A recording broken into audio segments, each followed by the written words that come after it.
नारायण। सबसे पहले आपको गुरु नानक देव की एक घटना बताता हूँ। गुरु नानक देव के पास एक व्यक्ति आया, कुछ आध्यात्मिक जानकारी थी उसके पास। उसने आके कहा, कहते एक ऐसा घड़ा जिसमें 5 छेद हों, उसमें 5। आपका शरीर एक घड़ा है, उसमें आध्यात्मिक ज्ञान भरा कैसे रहेगा? वो निकल जाता है। काम, क्रोध, मद, लोभ, मोह, इन 5 छेदों से निकल जाता है। तो भरा कैसे रहे? गुरु नानक देव हंस पड़े। कहते अगर आप चाहते हो ऐसा घड़ा पानी से भरा रहे जिसमें 5 छेद हैं, आप उसको पानी के सरोवर में डुबो के रखो। भीतर भी पानी, बाहर भी पानी, छेदों की कोई रहेगी नहीं कहानी। तो आप बचेंगे कैसे? अपने आप को परमात्मा के अंदर पूरा डुबो दो। आप कोशिश क्या करते हो? आप परमात्मा को अपने अंदर भरने की कोशिश करते हो, अपने आप को परमात्मा को नहीं सौंपते। हम लोगों को कोई भी विश्वास नहीं है परमात्मा पे, किसी को भी विश्वास नहीं है परमात्मा पे। हम लोग हर जगह अपनी रणनीतियां बनाते रहते हैं।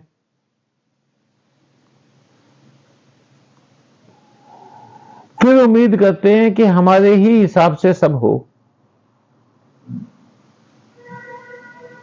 भगवान कृष्ण ने गीता में बड़ा साफ साफ कहा है, कर्म करो पर फल की इच्छा मत करो। आप काम करो, रणनीति बनाओ, पर जब फल आपकी मर्जी का नहीं आता है तो उदास मत हो। फल आपका भगवान के हिसाब से आएगा, आपके हिसाब से नहीं आएगा।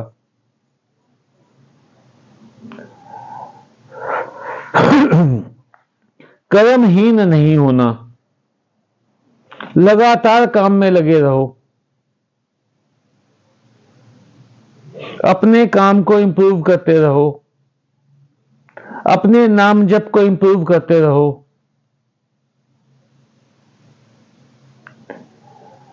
मान लीजिए आपको एक चट्टान दे दी और एक हथौड़ा दे दिया तोड़ने के लिए, आप लगातार उस पर हथौड़ा मारते रहे 1 साल, 2 साल, 5 साल, 10 साल, 20 साल, चट्टान एक दिन अवश्य टूटेगी।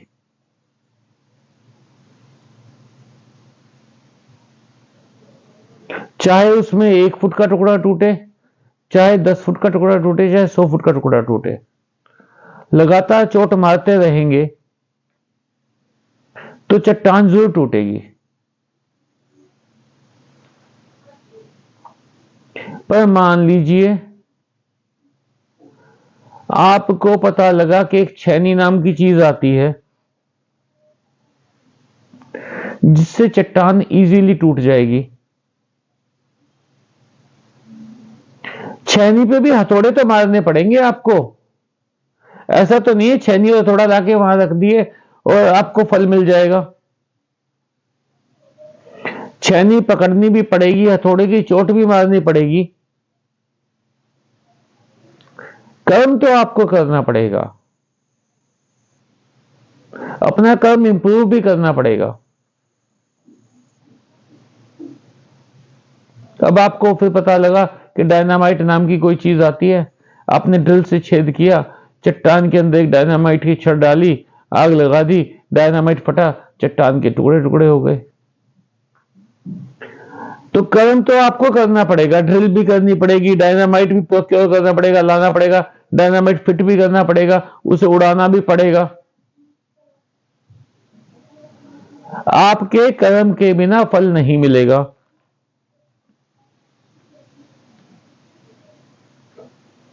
अब हम लोगों ने जो कर्म किए हैं, जितने भी हमने कर्म किए हैं,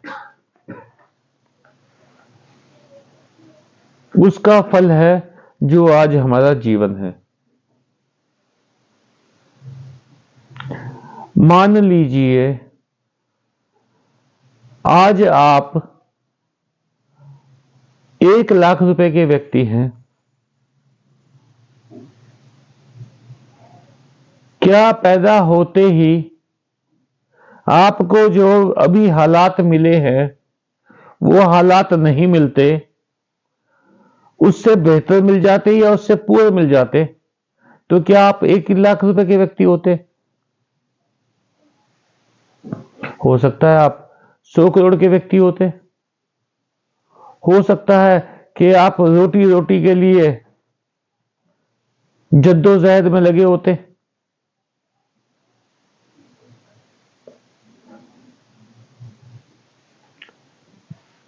जो सब कुछ हुआ है आपके साथ वो आपके ही कर्मों का फल था, पिछले जन्मों के कर्मों के फल थे,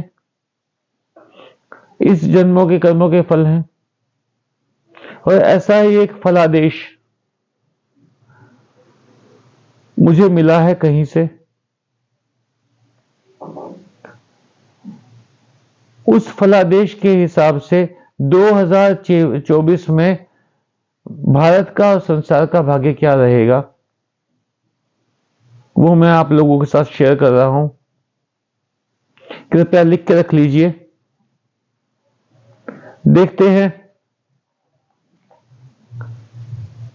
कितने फल आते हैं, सही आते हैं। सबसे पहली बात, 2024 में भारत में लोकसभा के इलेक्शन है, उसका रिजल्ट क्या रहेगा? कुंडली के फलादेश के हिसाब से यही सरकार अपने आप को रिपीट करेगी, पर सीटें काफी कम हो जाएंगी और पार्टियों का सहारा लेके इन्हें सरकार बनानी पड़ेगी।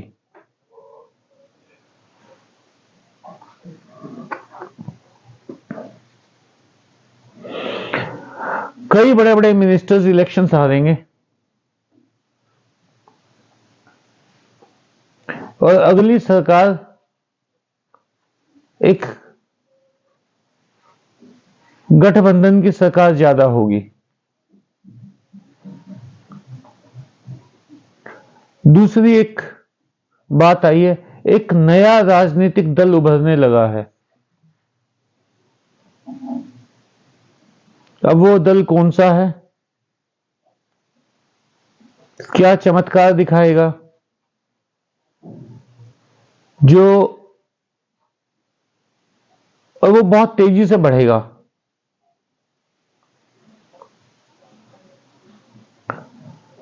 अगली बात,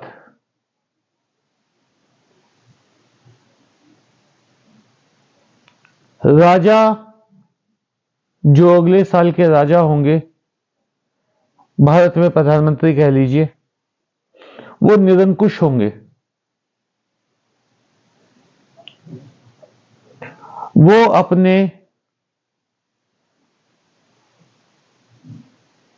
फैसले जनता पर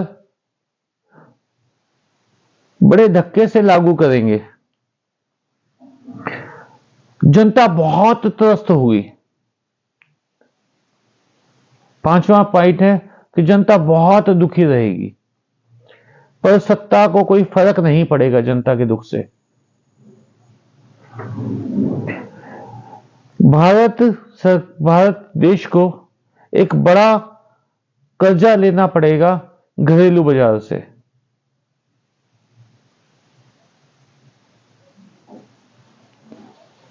भारत के ऊपर बेहद प्राकृतिक आपदाएं टूटेंगी।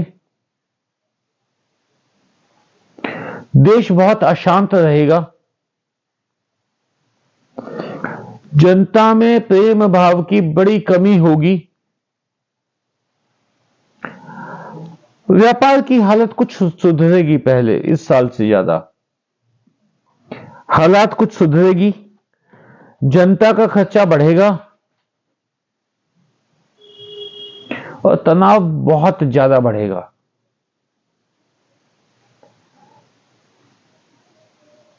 अभी जो स्ट्रेस लेवल है, जो तनाव का स्तर है, वो बहुत ज्यादा बढ़ने वाला है।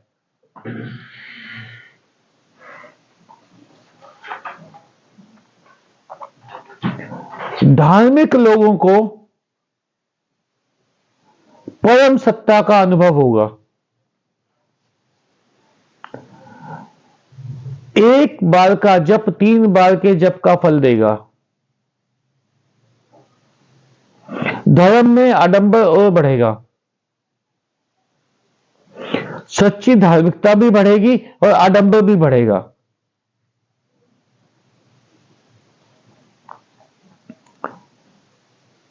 पाकिस्तान के साथ एक भिड़ंत होगी। अब वो किस स्तर की होगी, क्योंकि एक और स्रोत से पता लगा है कि वो कह रहे हैं कि भारत पाकिस्तान को तबाह करेगा। भारत न्यूक्लियर अटैक करेगा पाकिस्तान के ऊपर। पाकिस्तान कोई ऐसी बदतमीजी करेगा जिसमें भारत के पास मजबूरी होगी कि वो न्यूक्लियर अटैक करे।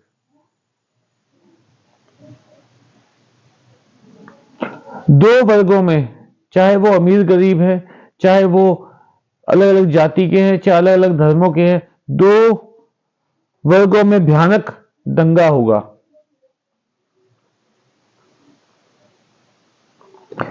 विश्व में युद्ध के कई नए मोर्चे खुलेंगे। संसार विश्व युद्ध की तरफ बढ़ेगा। बारिश, बाढ़, जल प्रलय, बांध टूटना, हिमस्खलन से भयानक तबाही मचेगी। पिछले साल हमने देखा, इसी साल 2023 में हमने देखा उत्तराखंड में और हिमाचल में किस कदर तबाही आई है। ये तो ट्रेलर था, असली फिल्म तो अगले साल खुलेगी। पूर्वी तटीय क्षेत्र, आंध्र प्रदेश, उड़ीसा, तमिलनाडु, यहां भयानक प्राकृतिक आपदा कहर ढाएगी।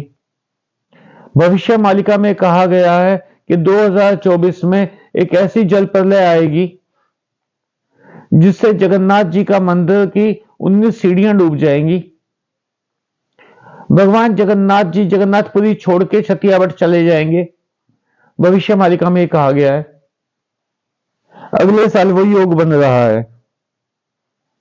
यूएनओ में भारत को परमानेंट सीट मिलेगी, सिक्योरिटी काउंसिल में। बीजेपी शीर्ष नेता में के बदलाव की आवाज उठेगी। कोई राज्य का कोई नेता केंद्र में अपनी दखल बढ़ा देगा।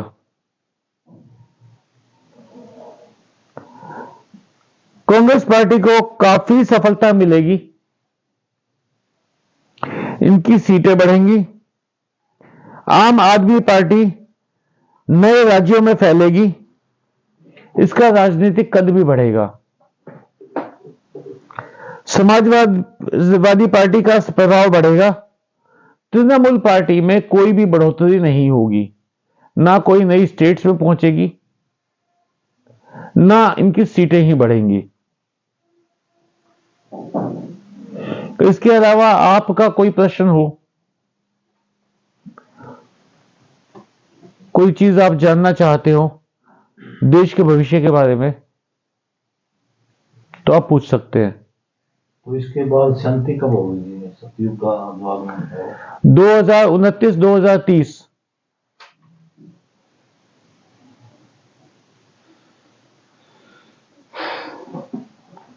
और जो ये बेरोजगारी फैली हुई है, इसका भी कोई समाधान होगा या और भी बढ़ेगी या घटेगी?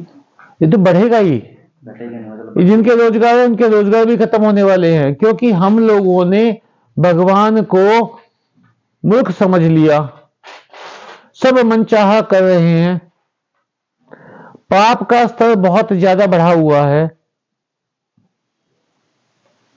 हम अपने कर्मों का फल भोग रहे हैं।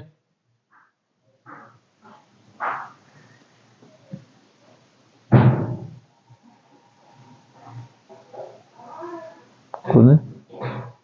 लगता है कोई। हम अपने कर्मों का फल भोग रहे हैं सब।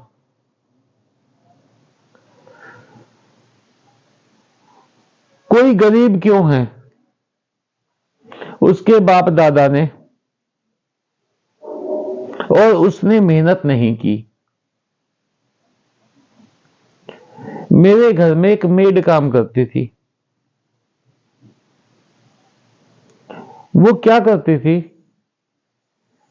उसने 5-6 घरों में काम ले रखा था, बर्तन साफ किया करती, सफाई करती थी। उसका पति बड़ा सीधा सा आदमी था, उसे कमेटी में लगवा दिया गया था। कमेटी में उसे अच्छी तनख्वाह मिल रही थी, वो भी अच्छा कमा रही थी। ये मैं बात कर रहा हूं आज से 50 साल पहले की। 2 बच्चे हुए, उसने ऑपरेशन करवा लिया, पैसा हो गया। घर के बगल वाला घर खाली था, हुआ था, उसने वो घर खरीद लिया। उसके बाद दोनों घरों को गिरा के और एक बड़ा घर बना लिया। बच्चों को बढ़िया स्कूलों में पढ़ाया, काम करती रही। वो भी पूरा ईमानदारी से काम करता रहा, कोई पैसा नशे पत्ते में खराब नहीं किया, कोई जुए सट्टे में खराब नहीं किया। पूरी ईमानदारी के साथ और पूरी समझदारी के साथ वो पैसे को इस्तेमाल करते रहे। उसके बाद क्या हुआ, 10 साल के बाद, 12 साल के बाद उसके घर में टीवी भी था, फ्रिज भी था। आज से आप ये लगाओ 35 साल पहले एक क्लास 4 के घर में टीवी और फ्रिज होना बहुत बड़ी बात थी। मिडिल क्लास के अधिकतर घरों में नहीं थे। उसके बाद उन्होंने क्या किया, जो घर था, घर के बगल में 2 दुकानें ले ली। उसके बाद उन्होंने घर के नीचे अपने सारा घर के नीचे दुकानें बना दी, ऊपर घर बड़ा बना लिया। फिर सारी प्रॉपर्टी बेच दी, पानीपत शिफ्ट कर गए। पानीपत जाके उन्होंने खूब मेहनत की, दोनों ने उसी तरीके से मेहनत करते रहे। दोनों बच्चे खूब इंजीनियर वगैरह बन के, लड़की प्रोफेसर वगैरह बन गई, जिंदगी चेंज हो गई। अगर वो जो घरों में बर्तन मांज रही है वो अपनी जिंदगी संवार सकती है, तो कोई आदमी अपनी जिंदगी संवार क्यों नहीं सकता? हमारे यहां एक ही है रोग, क्या कहेंगे लोग?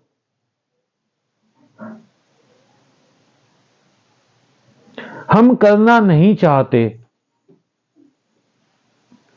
हम कर्महीन हैं, इसलिए गरीब है, इसलिए बेरोजगार है। सबको सरकारी नौकरी चाहिए, प्राइवेट नौकरी कोई नहीं करना चाहता। अब अस्पतालों में स्टाफ की जरूरत होती है, कौन करना चाहेगा? सबको सरकारी नौकरी चाहिए। सरकार कितनी नौकरियां दे देगी, कितने डिपार्टमेंट बढ़ा देगी? अमेरिका में आपको पता होगा, सरकारी नौकरी, जो हिंदुस्तान में सरकारी नौकरी है, अगर परसेंटेज लगाई जाए तो अमेरिका में 4% सरकारी नौकरी है हिंदुस्तान के मुकाबले। हमें सबको सरकारी, इसलिए बेरोजगारी है भाई। लोग यहां से विदेश जा रहे हैं। मैंने अभी परसों चौथे वीडियो भेजा था, जींद शहर के, इन पर्टिकुलर जींद शहर का नाम आके कि जींद से इतना बुरा हाल मचा हुआ है। वहां जाकर पेट्रोल पंप पे तेल भर लेंगे, घास काट लेंगे, यहां ये काम करने को कह दो। यहां तो सरकारी नौकरी चाहिए भैया, ताकि आराम की जिंदगी मिल जाए, काम कोई करना ना पड़े। बेरोजगारी नहीं है भैया, हरामखोरी है।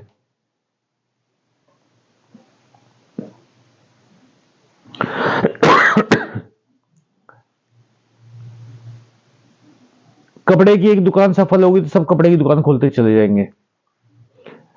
रेस्टोरेंट एक सफल हो गया तो सब रेस्टोरेंट खोलते चले जाएंगे। मैं आज से शायद 84-85 की बात है, 1984-85 की, रोलिंग मिल लगे थे दिल्ली में। हाँ जी। 84-85 की बात है। रुल्ले बोल। हाँ, रुल्ले बोलते थे उसको।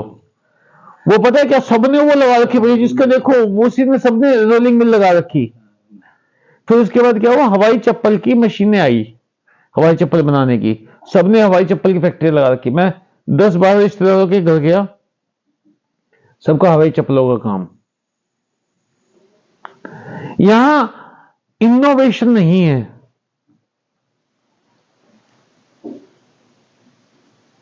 अब अग्रवाल स्वीट्स के नाम से 2-3 बार दुकानें खुल चुकी हैं, अग्रवाल स्वीट्स के नाम से।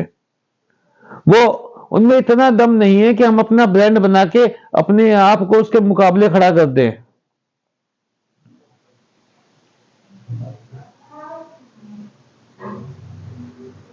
क्यों?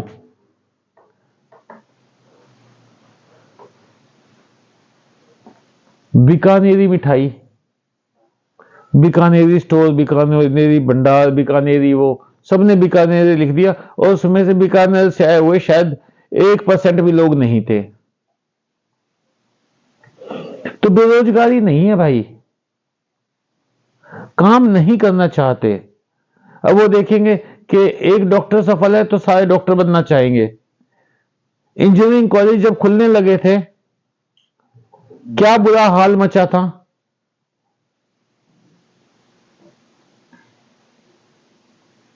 यहां इनोवेशन नहीं है, कोई नया वो नहीं लेके आते।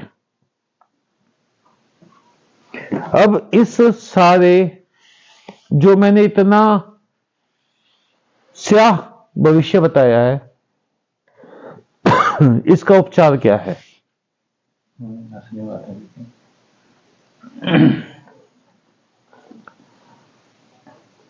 भगवान राम जब वनवास गए तो उनके खड़ाऊ भरत ले गए।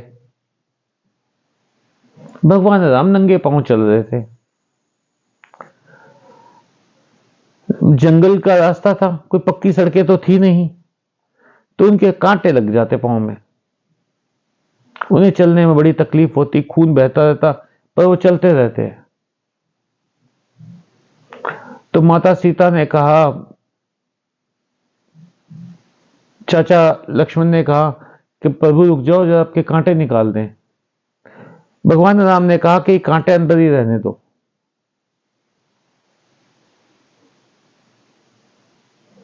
कहते आपको इतनी तकलीफ हो रही है? कहते कोई दिक्कत नहीं है मुझे, कितनी तकलीफ होती रहे, जो मुझ में समा गया वो मेरा हो गया, मुझे कितनी तकलीफ उठानी पड़े मैं उसको छोड़ूंगा नहीं।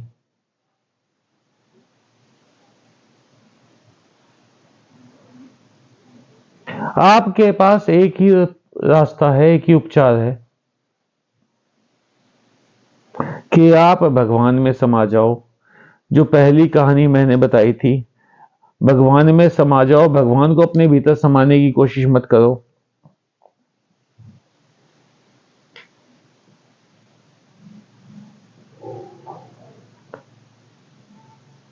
इसके अलावा कोई प्रश्न हो तो?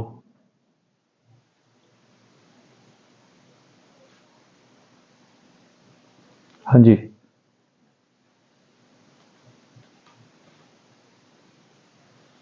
हाँ जी, बोलो जी। ये जो भगवान नाचता है, ये भी खत्म हो जाएगी, जैसे नास्तिकता बढ़ गई, भगवान से विश्वास उठ गया, लोग नहीं, ऐसा है, भूख मर के कारण। ऐसा है, मेरी बात सुनो। जैसा माहौल आ रहा है ना उस हिसाब से तो आस्था भी खत्म होगी मतलब। आस्था नहीं, आडंबर बढ़ा हुआ है। आस्था जिनमें है उनमें आस्था है। आज से 30 साल पहले हरिद्वार में इतनी भीड़ नहीं होती थी। खाटू श्याम जी में 30 साल पहले कोई जानता भी नहीं था, और पिछले 3-4 साल में तो खाटू श्याम जी का कुछ ज्यादा ही वो हो गया है। बिल्कुल हो गया। पहले अभी ऐसे 5 साल पहले तक साईं बाबा का बड़ा ट्रेंड चला हुआ था। ये क्या है, हम लोग मतलबी लोग हैं। एक जगह इच्छा पूरी नहीं हुई तो सारे अपनी धोख उठा के दूसरी जगह चले जाते हैं। वहां इच्छा पूरी नहीं, वहां से धोख उठाई तीसरी जगह ले गए। अपने आप को नहीं बदलेंगे। देखो ट्रेंड पे चल रहा है जी इंस्टाग्राम पर, रुको बच्चे इसको वीडियो को 5 लोगों को फॉलो करो, उससे पहले से ही चल रहा है यार। वो पर्चे छपा करते भैया। हम बचपन में मैं बताता हूँ, वो आई थी चिट्ठी, पोस्ट कार्ड आता था। कुलदीप भैया को तो याद होगा, वो छपे हुए पोस्ट कार्ड आते थे कि ये 21 जनों को नहीं भेजा तो ये हो जाएगा। मतलब भगवान, कर्म सब बेकार हो गए, सारी चीज बेकार हो गई, सिर्फ वो चिट्ठी भेज देगा वो हो गया। मेरे पास चिट्ठी आई, 5 पैसे का पोस्ट कार्ड आता था, 21 जनों को भेजना था, 1 रुपया 5 पैसे चाहिए थे। अब रोज के 25 पैसे मिला करते,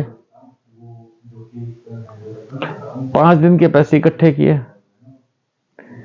जहां भैया की दुकान उसके पास में एक गली के अंदर डाकखाना होता था, उस डाकखाने से मैं जाके वो लेके आया। रात को जो बैठा, वो जो सारी रात बैठ के छपवाने की हिम्मत थी नहीं, सारी रात बैठ के वो चिट्ठियां मांडी,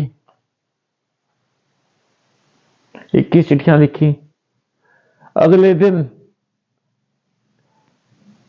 21 जनों के पते लिखे गए। पते कैसे इकट्ठे किए? बाबा जी की डायरी होती थी, उसके अंदर एड्रेस लिखे हुए थे, उसमें चीफ मिनिस्टर के भी एड्रेस था, उसमें मिनिस्टरों के भी एड्रेस थे, उसमें एमएलए के भी एड्रेस थे, जो आगे की किस थे उन सबको चिट्ठी भेज मारी। और जब तक वो 6-7 दिन में 8 दिन में ये ऑपरेशन मैंने पूरा नहीं किया, तब तक मैं घबराया रहा। भगवान का डर था उसमें ये था आप तबाह हो जाओगे, ये हो जाएगा, वो फेल हो गया, उसने आत्महत्या कर ली, उसने ये कर लिया, वो कर लिया, वो सब नुकसान हो गया। बेच दोगे तो खुशी मिलेगी। हाँ, ये हो जाएगा, उसकी लॉटरी निकल गई, उसका ये हो गया। मैं तो भैया 21 भेजने के बाद लॉटरी भी खरीद के लाया। मैं तो वो बताऊंगा, ये आपके घर के पास वो था ना, क्या नाम उसका, सफेद बालों वाला, मनोहर लाल किससे 1 रुपए की लॉटरी भी खरीद के लाया, पंजाब सुपर बम्पर। खुशखबरी मिलेगी। ये उसके बाद सरकारी अस्पताल होता था, जहां पे पालिका बाजार है, यहाँ पे सरकारी अस्पताल होता था, इसके बाहर खोखे में बैठा करता वो मनोहर लाल, उसका लड़का राम हमारे यहाँ काम करता था। मैं उससे लॉटरी खरीद के लाया कि 21 चिट्ठी तो भेज दी, शायद लॉटरी निकल जाए। भगवान पे विश्वास, भगवान का डर नहीं, उसका फल बड़ा अच्छा मिला मुझे। वो लॉटरी पापा के हाथ लग गई, फिर उन्होंने सारे जितने भी वो उसके इल इफेक्ट थे ना चिट्ठी ना लिखने के, वो सारे दिखा दिए मुझे। अब तू जुएबाज बनेगा, सट्टेबाज बनेगा, लॉटरीबाज बनेगा, खूब पिटाई हुई। भैया भगवान से डरो मत। हम लोग क्या है, भारत में सनातन धर्म में इन पर्टिकुलर भगवान से डराया जाता है आपको। आप भगवान से प्यार नहीं करते। हम लोग भगवान मेरा ये काम हो जाए, सवा मनी लगा दूंगा, सौदेबाजी करते हैं। वो एक्सचेंज ऑफर चला रखी है भगवान के साथ। वैसे फिर ये कई बार आती है जी मतलब उत्तराखंड में बाढ़ आई थी जैसे 2013 में, कहते धारी देवी की वो मूर्ति थी वो हटाई थी इन्होंने, मंदिर हटाया था, या और भी एक दो बातें हैं। तो वो तो पिछले साल कौन सी उत्तराखंड में भैया तबाही मची इतनी, वो पूरा का पूरा शहर फट गया, उसमें पिछले साल कौन सी धारी देवी हटा दी थी? अभी भी वो टनल है ना जी, वहाँ पे भी उसमें फंसे हुए हैं। वहाँ पे कहते हैं कि वो मंदिर था वो हटा दिया, इसलिए ये जोड़ देते हैं कोलैप्स हो गई। उन बातों को। नहीं, वो आप जोड़ एक देते एक हैं। एक बताओ, मुझे एक बात बताओ, सिंपल सी बात बताओ, भगवान आपके माता पिता हैं, मानते हो या नहीं? सब मानते हैं। कोई माँ बाप कुछ भी हो जाए बच्चों की जान नहीं लेंगे। हम क्योंकि भगवान से प्यार नहीं करते, हम भगवान से डरते हैं। हमें ठोक ठोक के भरा हुआ जो इंस्टाग्राम पे आप बता रहे हो उसमें क्या है? तुम्हें डराया जा रहा है भगवान से। भगवान से प्रेम करना थोड़ी सिखाया है तुम्हें।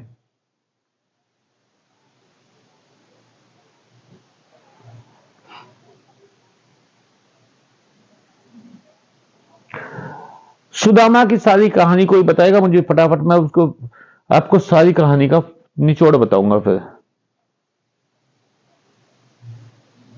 सुदामा की सारी कहानी सुना दो स्टार्टिंग से।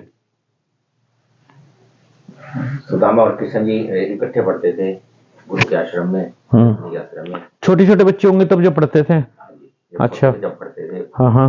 वो एक बार वो उनके जो हिस्से के जो भोजन का चने थे जो उन्होंने कृष्ण जी, उसको छोड़ दो, उसको छोड़ दो, आगे चलो। उसके बाद सुदामा चला गया वहां से, सुदामा जी अपने चले गए, कृष्ण जी अपने जो, हाँ कृष्ण जी को राज मिल गया, वो अपना राज करने लगे। हाँ। सुदामा जी अपने गांव में चले गए तो गरीबी में गुजारा करने लगे। धीरे धीरे उन्होंने फिर उसकी पत्नी ने उनको कहा कि भाई अपने उनसे सहायता मांग के आओ, तो सहायता मांगने के लिए कृष्ण जी के पास गए। कृष्ण जी ने उनको सहायता दी तो अदृश्य रूप से दी। तो फिर वो घर पहुंचे, बोलने की जरूरत नहीं पड़ी, बोलने की हाँ, बिन मांगे उन्होंने बोला। चलो अब इस कहानी का असलियत क्या है? इस कहानी की असलियत ये बिन मांगे मिल जाता भगवान से प्यार। नहीं, आप छोड़ दो। जब वो भगवान के पास थे सुदामा, बचपन में इकट्ठे थे सुदामा और वो, उनको कोई कष्ट नहीं था सुदामा को। भगवान से दूर हुए तो कष्ट आ गए। जब वो भगवान के पास वापस गए तो कष्ट खत्म हो गए। आपके ऊपर कष्ट कब है? जब आप भगवान से दूर हो। समझे मेरी बात? सुदामा की कहानी, सुदामा हुए नहीं हुए मैं नहीं जानता, पर एक बहुत बड़ा लेसन आप लोगों के लिए है कि आप उस भगवान से दूर रहोगे तो आप गरीब रहोगे, कष्टों में रहोगे, मुसीबतें टूटेंगी आपके ऊपर। अगर मजबूरी में दूर होना पड़ जाएगा सर? मजबूरी में कोई मजबूरी ही थी नहीं, ऐसा है नाम काल में तो इकट्ठे थे वो। ऐसा है भाई, आप उस कहानी को समझ के चलो। आपकी क्या मजबूरी कि आप भगवान से दूर हो? नहीं, सुदामा की मजबूरी थी। नहीं, सुदामा की मजबूरी बात तो सभी अलग अलग हो जाए। नहीं, ऐसा है, सुदामा चाहते अपने गांव जाने की बजाय श्री कृष्ण जी के पास चले जाते, मथुरा में जाके रहते, द्वारिका में जाके रहते, परिवार के साथ ही रहते। लेकिन ऐसा भी तो हो सकता है कि वो अपना घर ना छोड़ना चाहते हो, अपने घर ही जाना चाहते हो। तो फिर ठीक है भैया, अगर तुम माया की तरफ भागोगे तो भगवान से दूर रहोगे। आपको भगवान और माया में से एक चुनना पड़ेगा। आप माया चुनते हो या भगवान चुनते हो, आपके ऊपर है।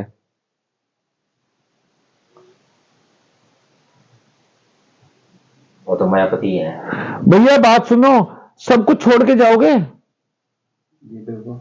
ठीक है, तो उसमें प्रेम किस चीज से? बिल्डिंग से प्रेम जो यहीं रह जानी है, जिसका एक कण भी आप लेके नहीं जाओगे।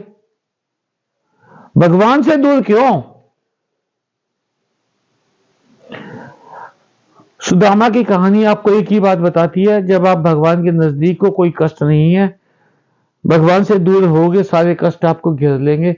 जब भगवान के दोबारा नजदीक जाओगे तो अपने आप सारे कष्ट समाप्त हो जाएंगे। अब कष्ट कौन से? सुदामा मंदिर देखी डरियो। हम लोग चाहते क्या हैं भैया? सोने का महल हो। सोने के महल से क्या फायदा होगा?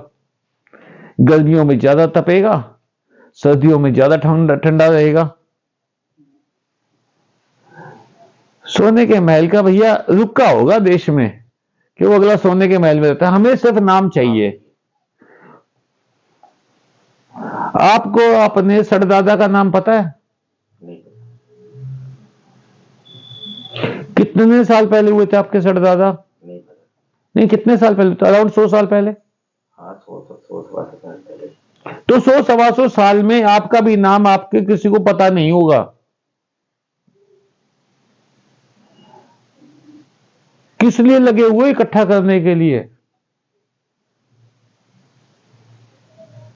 किस लिए इतनी टेंशन, इतना स्ट्रेस? रोटियों की कमी किसी को नहीं है। भगवान कृष्ण ने खुद कहा है, जो कर्मशील है वो रात को भूखा नहीं सोएगा। 600 रुपए दिहाड़ी तो मिलती है, 8 घंटे की दिहाड़ी 600 रुपया तो मिलती है। 600 रुपए में 4 जनों का एक दिन का खाना आराम से हो सकता है।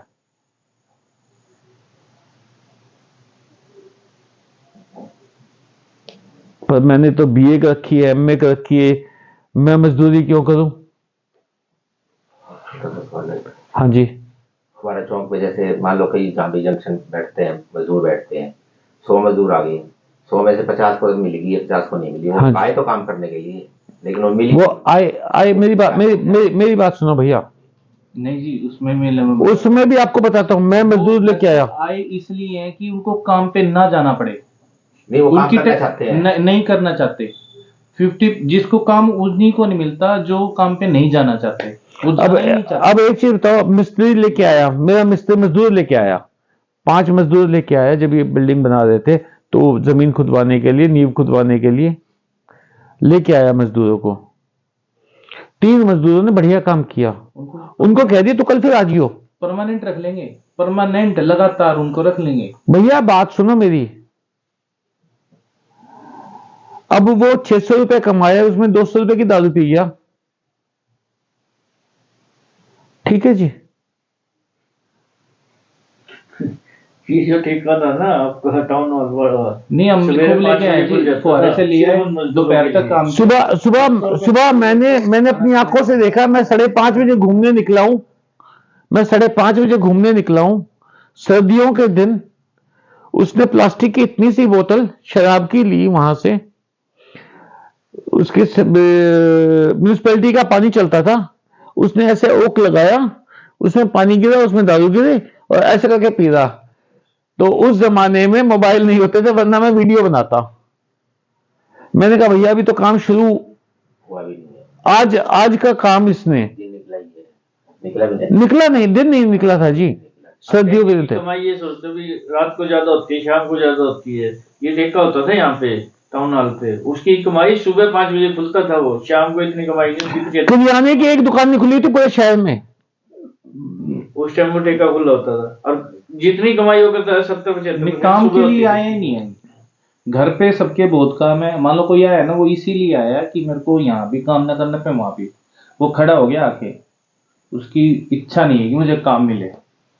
गांव से बहुत लोग शहर आते हैं सिर्फ बचने के लिए भी, खेत में जाके काम ना करना पड़े। वो आया इसलिए काम जा रहा हूँ, करना कुछ नहीं है आगे। ये मैंने देखा है, जिसकी ये जैसी वो है ना, जो अच्छा काम करे। सकल पदार्थ है जगमाही, कर्महीन नर पावत नाही। हाँ, वो कर्म इसीलिए कर रहे हैं काम ना मिले। कर्म ही इसलिए उनका गांव से शहर है, काम ना मिले मेरे को, वो चाहिए रहे ना मिले काम।